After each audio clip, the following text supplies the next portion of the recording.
आपला नेक्स्ट किंवा आहे हा क्वेश्चन आलेला आहे MSc CET 2025 मध्ये. ओके, आता क्वेश्चन काय बघू. डिफाईन फंक्शन, एक फंक्शन डिफाईन केलं आहे एफ ऑफ एक्स. एक्स काय केलंय, फंक्शन डिफाईन केलंय. एक फंक्शन काय केलं, डिफाईन केलं. कशा प्रकारचं फंक्शन आहे. जर एक्सची व्हॅल्यू ही 2 पेक्षा लेस असं स्टिकलेली त्या 2 चालणार नाही.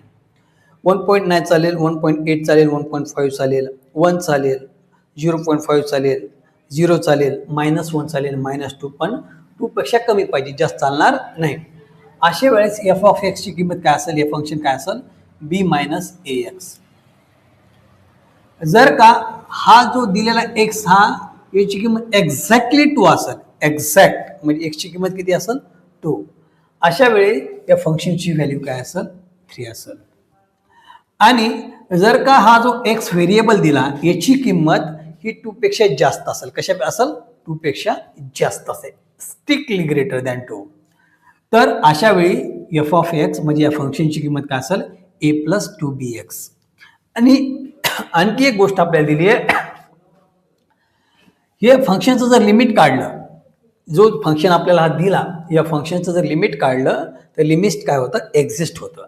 तर आपल्या काय करायचं, b/a याची किंमत काढायची. आणि हा क्वेश्चन कधी पडलाय, MSc CET 2025 मध्ये.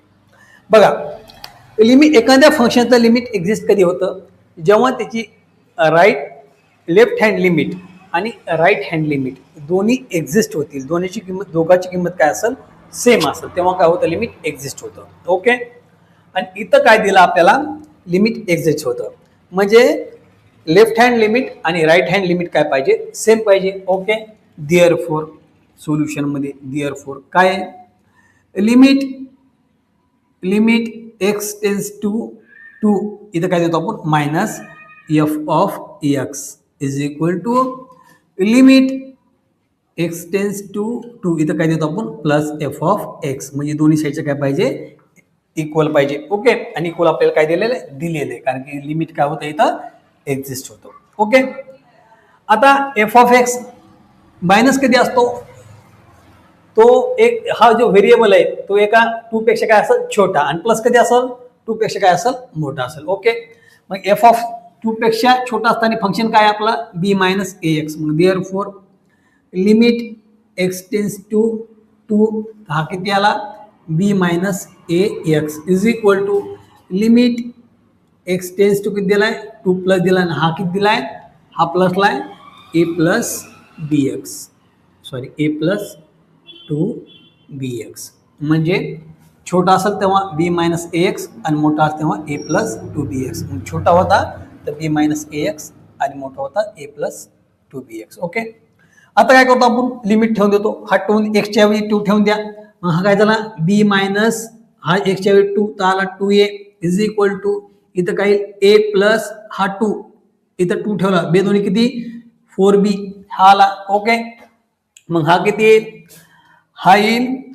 आता बघा, हा मायनसचा काय होईल, पलीकडे प्लस, हा प्लसचा काय होईल, मायनस, म्हणजे हा b जशाला तसा, हा b जशाला तसा, हा प्लसचा 4b इकडे काय होईल, मायनस, हा झाला -4b इज इक्वल टू, हा a जशाला तसा, हा a जशाला तसा, हा मायनसचा 2a इकडे काय होईल, प्लस, हा झाला +2a.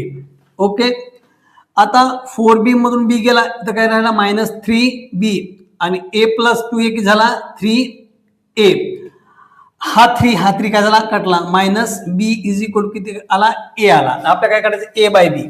जर का आपण दोन्ही साईडला b ने डिवाइड केलं तर काय होईल, हा b इज इक्वल टू काय झाला, हा b काय झाला, cancel. Therefore a/b is equal to किती आला, -1. अशा प्रकारे आपला ऑप्शन कोणता, ऑप्शन नंबर बी इज काय आला आपला, करेक्ट आला. थँक्यू.